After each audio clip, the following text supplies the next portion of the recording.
Bismillahirrahmanirrahim. Assalamualaikum warahmatullahi wabarakatuh. Alhamdulillah. Alhamdulillahilladzi arsala rasulahu bil huda wa dinil haqq liyudhhirahu ala dini kullihi wa kafa billahi shahida.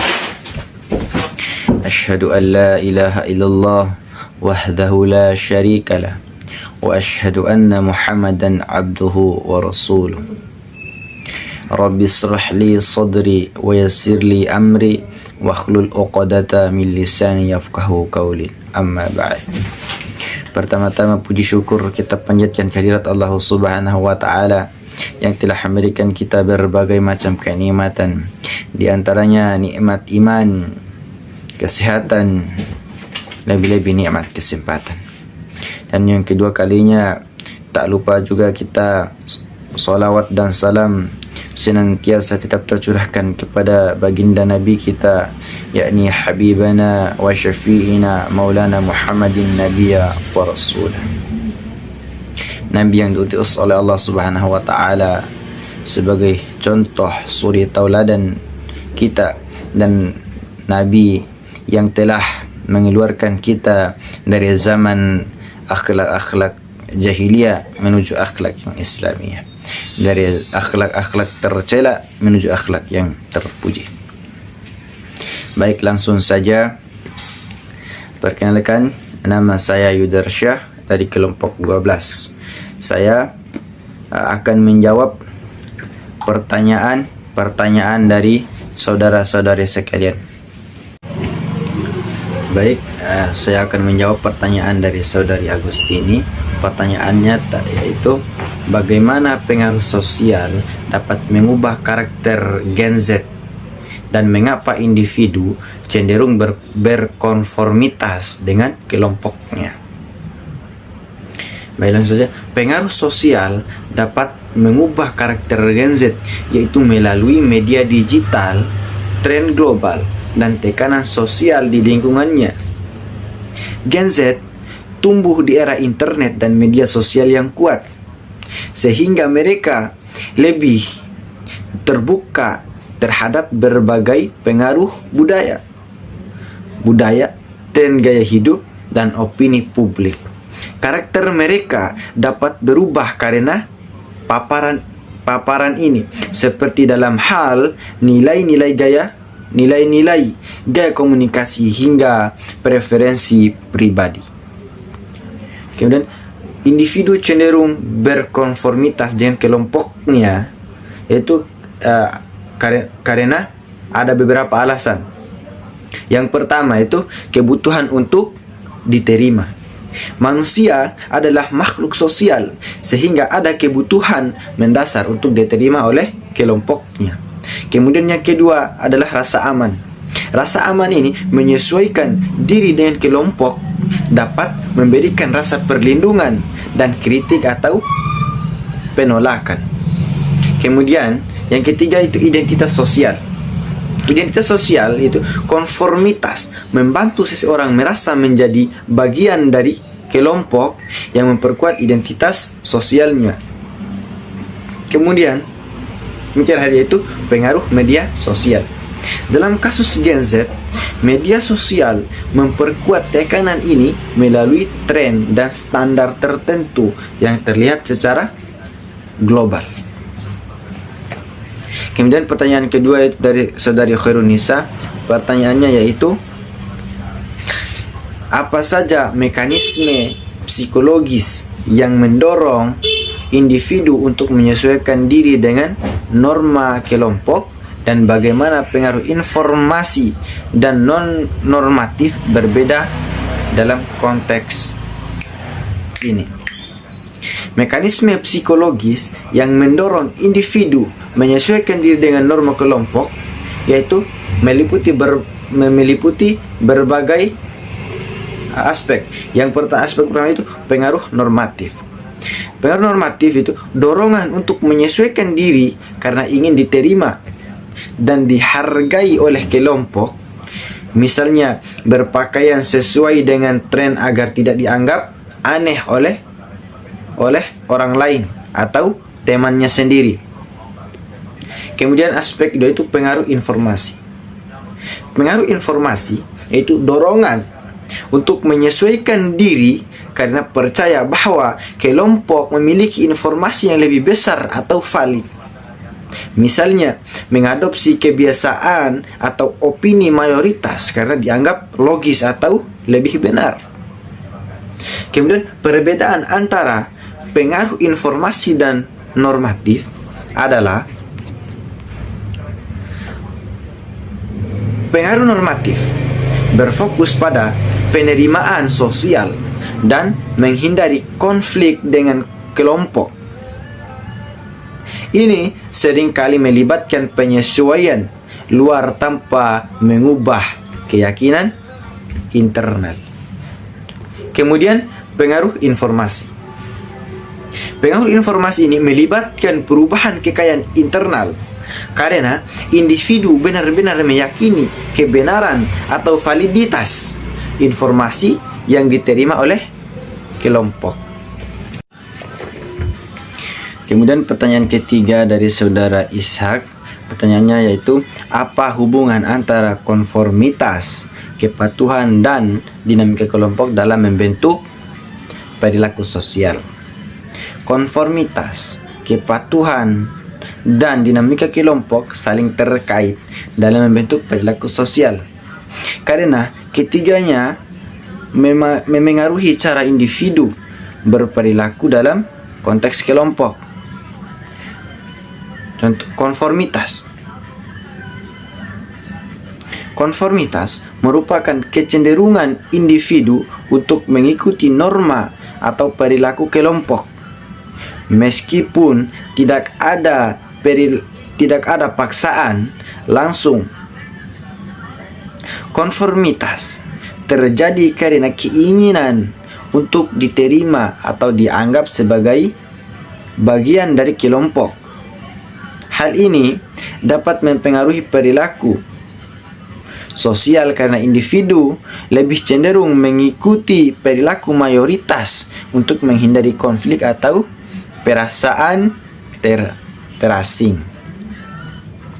Kepatuhan ini merupakan perubahan perilaku individu sebagai respon terhadap permintaan atau perintah yang diberikan oleh otoritas atau figur yang memiliki kekuasaan. Kepatuhan seringkali terjadi dalam konteks kelompok yang memiliki hierarki atau struktur kekuasaan. Kepatuhan dapat mengubah perilaku individu, bahkan jika perintah tersebut bertentangan dengan nilai-nilai pribadi mereka. Dinamika kelompok. Dinamika kelompok ini merujuk pada interaksi, hubungan, dan struktur yang berkembang dalam kelompok sosial. Dinamika kelompok ini memengaruhi bagaimana individu berperilaku dan bagaimana mereka menanggapi tekanan sosial, baik dalam bentuk konformitas maupun kepatuhan. Misalnya, dalam kelompok yang sangat kohesif, individu mungkin lebih mudah terpengaruh oleh konformitas atau lebih patuh terhadap aturan yang ada.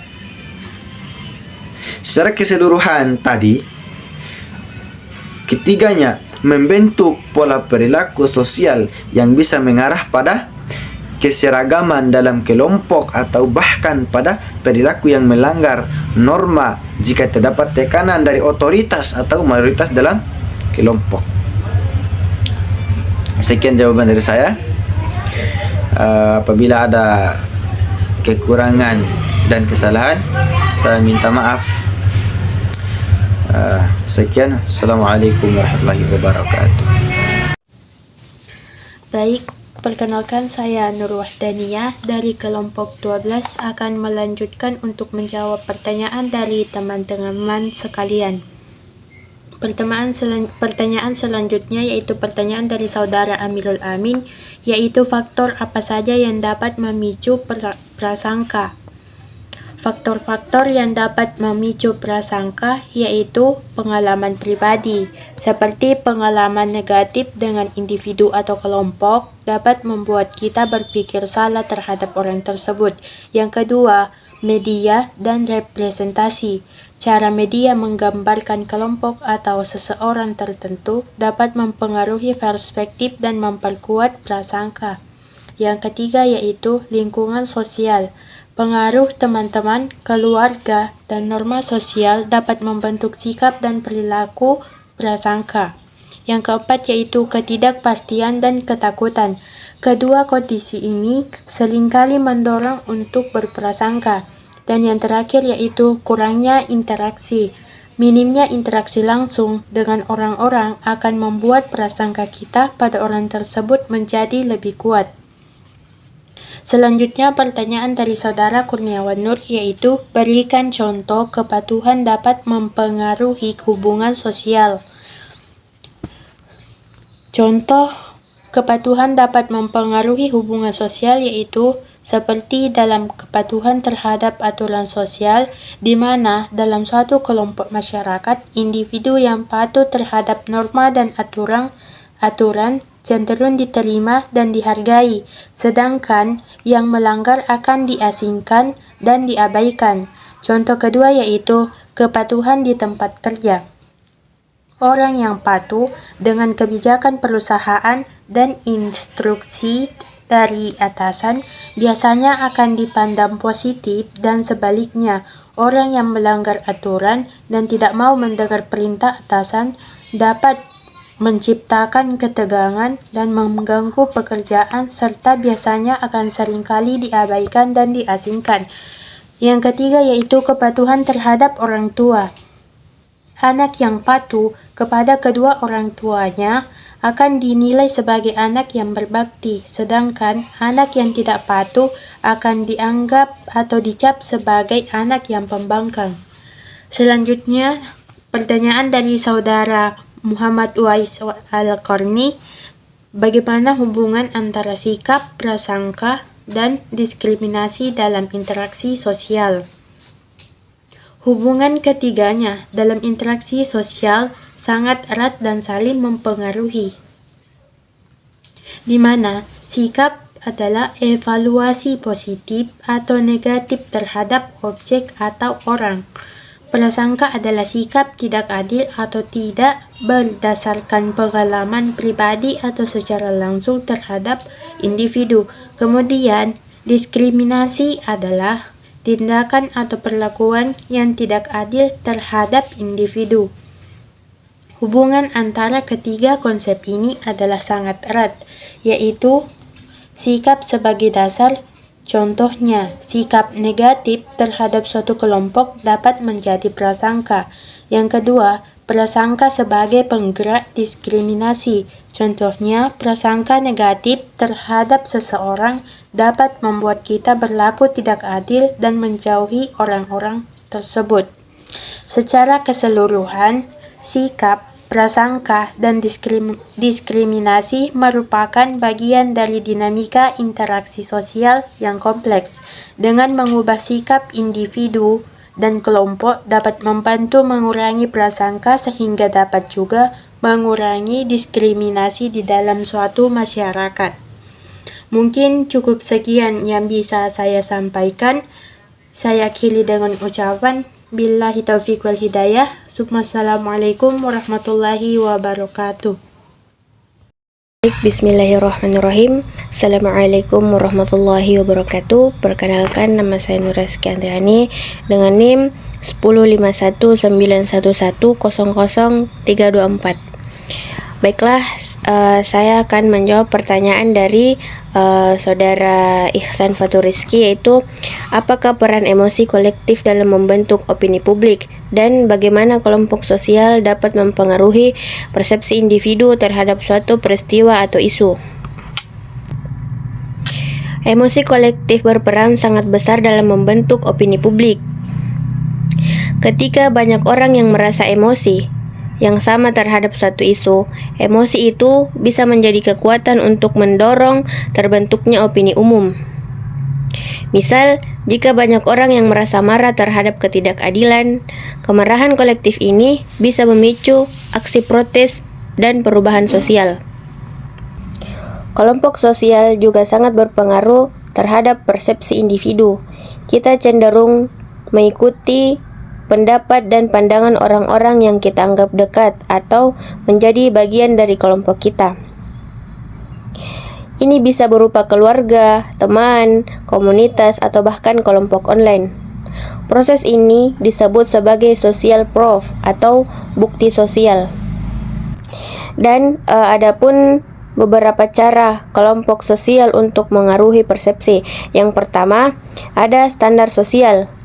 Kelompok seringkali menetapkan standar tentang apa yang dianggap benar, salah, baik, buruk. Individu cenderung menyesuaikan diri dengan standar ini agar bisa diterima. Yang kedua, tekanan teman sebaya. Tekanan untuk mengikuti pendapat mayoritas dalam kelompok bisa sangat kuat, terutama di kalangan remaja. Dan yang ketiga yaitu identitas sosial. Kita seringkali mengidentifikasi diri dengan kelompok tertentu. Identitas ini bisa memengaruhi cara kita memandang dunia dan isu-isu di dalamnya. Emosi kolektif dan kelompok sosial adalah dua kekuatan yang sangat kuat dalam membentuk opini publik dan memahami bagaimana keduanya bekerja dalam membantu kita untuk mengonsumen informasi yang lebih kritis dan membuat keputusan yang lebih baik. Dan selanjutnya saya akan menjawab pertanyaan dari saudari Istiqomah, yaitu bagaimana kepatuhan dapat berdampak positif atau negatif dalam konteks sosial. Dampak kepatuhan dalam konteks sosial. Kepatuhan, baik itu terhadap aturan, norma, atau perintah, memiliki dampak yang sangat signifikan dalam kehidupan sosial. Dampaknya bisa bersifat positif maupun negatif, tergantung pada konteks dan tujuan dari kepatuhan itu sendiri. Adapun dampak positif dari kepatuhan yaitu ketertiban dan keamanan. Kepatuhan terhadap hukum dan peraturan lalu lintas, misalnya menciptakan lingkungan yang lebih aman dan tertib. Yang kedua, kerjasama solidaritas. Kepatuhan pada norma-norma sosial memperkuat ikatan sosial dan memudahkan kerjasama dalam kelompok. Adapun dampak negatif dari kepatuhan yaitu penindasan. Kepatuhan yang berlebihan dapat memunculkan sikap pasif dan menerima begitu saja ketidakadilan. Yang kedua, inovasi terhambat. Kepatuhan yang kaku pada aturan dapat menghambat kreativitas dan inovasi. Dan yang ketiga yaitu konflik. Kepatuhan yang dipaksakan atau tidak adil dapat memicu konflik dan perpecahan dalam masyarakat. Kepatuhan adalah fenomena kompleks yang memiliki dampak yang luas dalam kehidupan sosial. Untuk memaksimalkan dampak positifnya dan meminimalkan dampak negatifnya, penting untuk memahami faktor-faktor yang mempengaruhi dan mengembangkan mekanisme yang adil dan efektif dalam menegakkan kepatuhan. Dan adapun pertanyaan selanjutnya yaitu dari saudari Najwa Hasib, yaitu apakah ketergantungan pada media sosial berdampak pada perilaku antar pribadi seseorang? Tentu saja itu sangat berdampak. Keterbergantungan pada media sosial memiliki dampak signifikan terhadap perilaku antar pribadi seseorang, yaitu ada dua dampak di dalamnya. Yang pertama, dampak positif dan negatif. Adapun dampak positifnya yaitu memperluas jaringan, di mana media sosial memungkinkan kita terhubung dengan orang-orang dari berbagai latar belakang dan memperluas jaringan sosial kita. Yang kedua yaitu adanya dukungan sosial.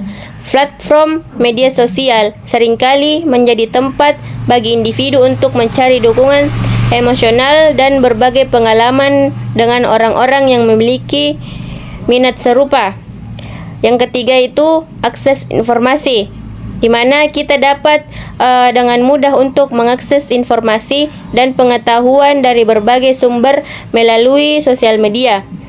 Dan adapun dampak negatifnya yaitu gangguan interaksi tatap muka, di mana terlalu banyak waktu yang dihabiskan di media sosial hingga dapat mempengaruhi interaksi sosial secara langsung dan melemahkan keterampilan berkomunikasi tatap muka. Yang kedua itu perbandingan sosial, melihat kehidupan orang lain yang tampak sempurna di media sosial dapat memicu perasaan iri, tidak aman, dan rendah diri.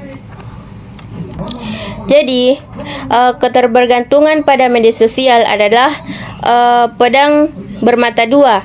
Jika digunakan dengan bijak, media sosial dapat menjadi alat yang bermanfaat untuk memperluas jaringan, mencari dukungan, dan mengakses informasi. Namun, jika dikelola dengan